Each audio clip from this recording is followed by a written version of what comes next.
नमस्कार, हिमाचल बुलेटिन में आपका स्वागत है। पेश हैं आज के समाचार। मुख्यमंत्री श्री जयराम ठाकुर ने प्रदेश कृषि विभाग द्वारा कृषि एवं किसान कल्याण मंत्रालय को प्रस्तुत प्रस्तावित एकीकृत डिजिटल कृषि प्लेटफॉर्म परियोजना को 108 करोड़ रुपए स्वीकृत करने के लिए केंद्र सरकार का आभार व्यक्त किया है। मुख्यमंत्री ने कहा कि अत्याधुनिक तकनीकों के माध्यम से कृषि सुधार पर प्रस्तावित इस परियोजना के अंतर्गत किसानों के लिए सूचना और संचार प्रौद्योगिकी आधारित सेवाएं प्रदान करने में आंतरिक योग्यता विकसित की जाएगी। इसमें प्रशासनिक प्रक्रिया पर निर्भरता कम कर कार्यकुशलता को बढ़ाया जाएगा और कृषि आधारित सेवाओं की मांग के अनुसार उपलब्धता सुनिश्चित की जाएगी। श्री जयराम ठाकुर ने कहा कि परियोजना का मुख्य उद्देश्य केंद्र और प्रदेश सरकार द्वारा प्रायोजित विभिन्न योजनाओं के लिए सिंगल साइन ऑन प्लेटफॉर्म स्थापित करना है, जो विभाग की विभिन्न योजनाओं के लिए आवेदन करने की प्रक्रियाओं को और सरल कर देगा और विभिन्न वित्तीय लाभ सीधे लाभार्थियों के खातों में हस्तांतरित किए जाएंगे। परियोजना के अंतर्गत एक बाजार सूचना प्रणाली विकसित की जाएगी, जिसमें मांग एवं आपूर्ति की जानकारी, उत्पाद की कीमत और राष्ट्रीय ई मार्केट प्लेटफॉर्म की जानकारी उपलब्ध करवाई जाएगी। मुख्यमंत्री ने कहा कि प्रस्तावित परियोजना में एकीकृत किसान डेटाबेस, एप्लीकेशन प्रोग्रामिंग एकीकरण, स्वचालित form extension server, customised dashboard, data analytics एवं केंद्रीकृत रिपोर्ट और फार्मर फील्ड स्कूल एप्लीकेशन तैयार करने पर कार्य किया जाएगा। उन्होंने कहा कि प्रस्तावित परियोजना आईटी आधारित इकोसिस्टम का उपयोग करेगी, जिससे किसान विभाग और अन्य हितधारक लाभान्वित होंगे। मुख्यमंत्री श्री जयराम ठाकुर ने आज धर्मशाला में 63 करोड़ 37 लाख रुपए की विभिन्न विकासात्मक परियोजनाओं के लोकार्पण एवं शिलान्यास किए।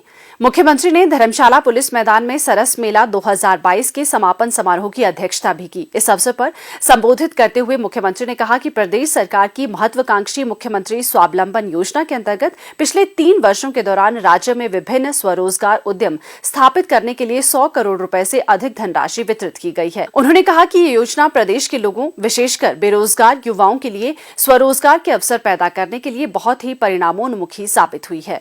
श्री जयराम ठाकुर ने महिलाओं से मुख्यमंत्री स्वावलंबन योजना का लाभ उठाने के लिए आगे आने का आह्वान किया, क्योंकि पुरुष लाभार्थियों की तुलना में महिलाओं के लिए अनुदान की राशि अधिक है।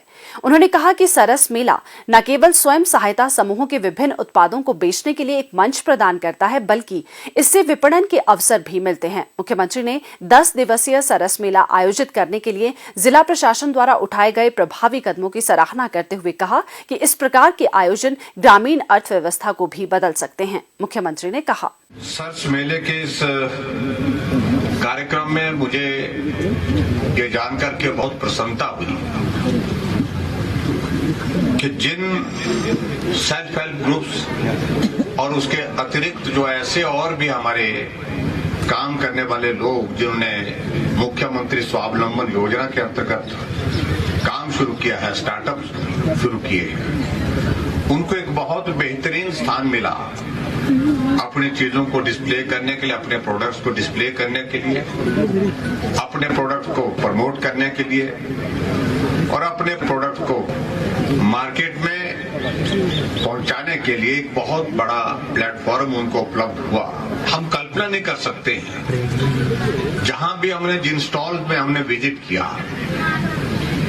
सेल्फ हेल्प ग्रुप ने इतने बेहतरीन ढंग से अपने जो प्रोडक्ट्स बना करके जो तैयार किए हैं और जिसके लिए खासतौर से हमारे आदरणीय प्रधानमंत्री नरेंद्र भाई मोदी जी बार बार जिक्र करते हैं, लोकल फॉर वोकल, और आगे बढ़ करके उन्होंने अभी इस बात को लेकर के प्रोत्साहित करने की दृष्टि से और आगे कदम उठाया है, लोकल फॉर ग्लोबल। उसी दृष्टि से यहाँ जब हम देख रहे थे कि गांव के रहने वाले महिलाएं ग्रामीण परिवेश में साधन की कमी, सुविधा की कमी, लेकिन उसके बावजूद भी बहुत सारे प्रोडक्ट ऐसे उनने बना करके तैयार किए हैं जिनको हम बड़े स्तर पर अगर एक्सपोजर मिले, उनको अपॉर्चुनिटी, अवसर मिले अगर उनको, तो उनको अच्छी मार्केटिंग की अगर हम व्यवस्था कर सके तो बहुत बड़ा आय का जरिया भी होगा और आय के जरिए के साथ साथ में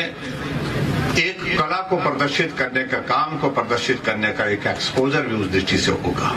जो हमारे सेल्फ हेल्प ग्रुप्स हैं उनके लिए जो रिवॉल्विंग फंड देने की जो बात कही है, उसमें हमने पहले वो राशि कम थी, अब की बार हमने उसको बढ़ा करके 25,000 किया है और 25,000 से उन सेल्फ हेल्प ग्रुप्स को बहुत बड़ा एक सहयोग मिल रहा है और बहुत सारे मिले भी हमको बजट के पश्चात, जिन्होंने कहा कि आपने बहुत बेहतरीन शुरुआत की, इससे आपको बहुत बड़ी मदद मिलेगी ताकि अपना वो काम शुरू कर सके। हम कोशिश करेंगे कि ऐसे ग्रामीण क्षेत्रों में, चाहे वो सेल्फ हेल्प ग्रुप के माध्यम से जो प्रोडक्ट्स बन करके तैयार है, उनकी मार्केटिंग की बात है, उनको प्रमोट करने की बात है, उसमें सरकार की ओर से हर संभव प्रयत्न किया जाएगा, मदद की जाएगी।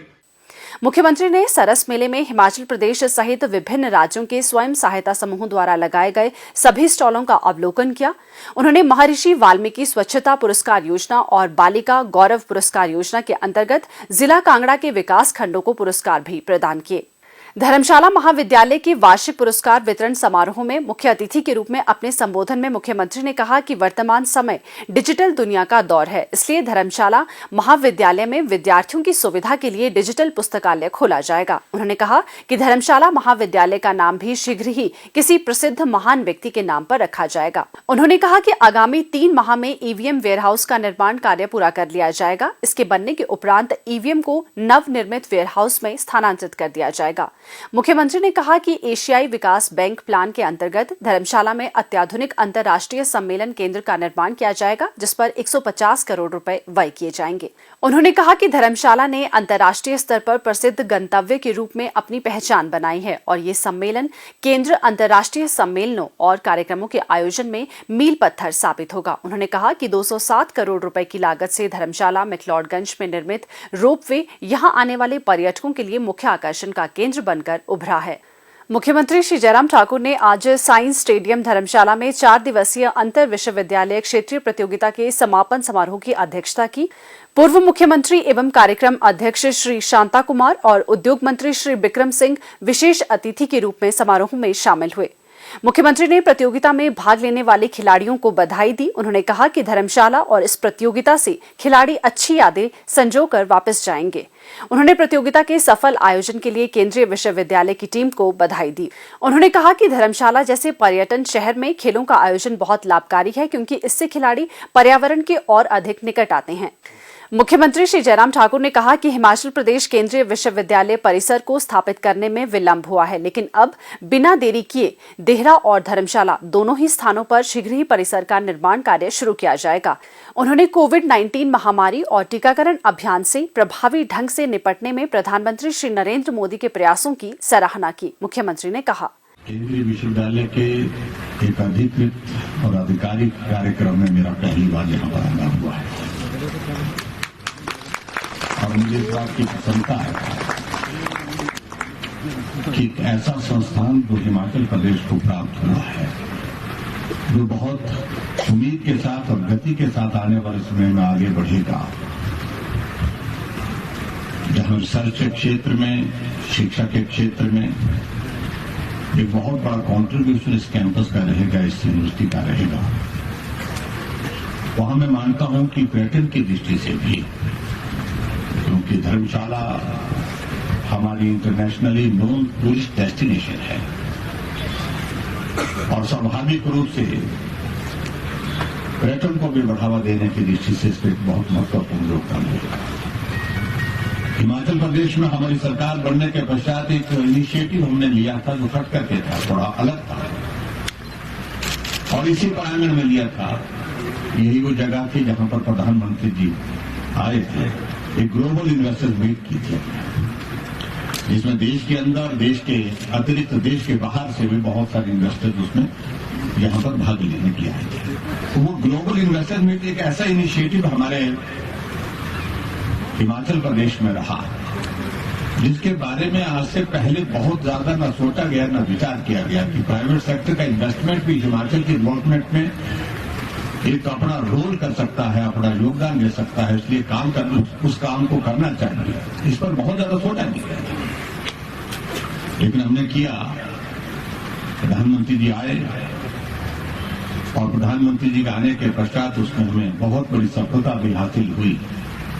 फर्स्ट ग्राउंड ब्रेकिंग हमारे 13,500 करोड़ रुपए की हुई और दूसरी ग्राउंड ब्रेकिंग अभी प्रधानमंत्री जी लगभग 2.5-3 महीने पहले मंडी में आए तो 28,000 करोड़ रुपए की ग्राउंड ब्रेकिंग और छोटा प्रदेश, लेकिन इस छोटे प्रदेश में भी उससे आगे बढ़कर के जो नए एक इनिशिएटिव की दिशा में कदम बढ़ाने का एक अवसर प्राप्त हुआ, मुझे इस बात की प्रसन्नता है कि उसमें हमको सफलता भी मिली। मुख्यमंत्री ने खेलों के विजेता और उप विजेता टीमों को बधाई देते हुए मुंबई टीम को स्वर्ण पदक और उप विजेता टीम सावित्रीबाई फुले को रजत पदक से सम्मानित किया। इसी प्रकार शिवाजी विश्वविद्यालय कोल्हापुर और दवांगेर विश्वविद्यालय को तीसरा स्थान प्राप्त करने पर कांस्य पदक प्रदान किया। श्री जयराम ठाकुर ने अन्य गणमान्य व्यक्तियों के साथ विश्वविद्यालय का न्यूज़लेटर भी जारी किया। हिमाचल बुलेटिन देखने के लिए सब्सक्राइब करें YouTube channel IPR Himachal, follow करें ट्विटर @DPRHP, लाइक करें Facebook page information and public relations department Himachal Pradesh, visit करें वेबसाइट www.himachalpr.gov.in। इस अंक में इतना ही। कल फिर होगी मुलाकात। दीजिए इजाजत। नमस्कार।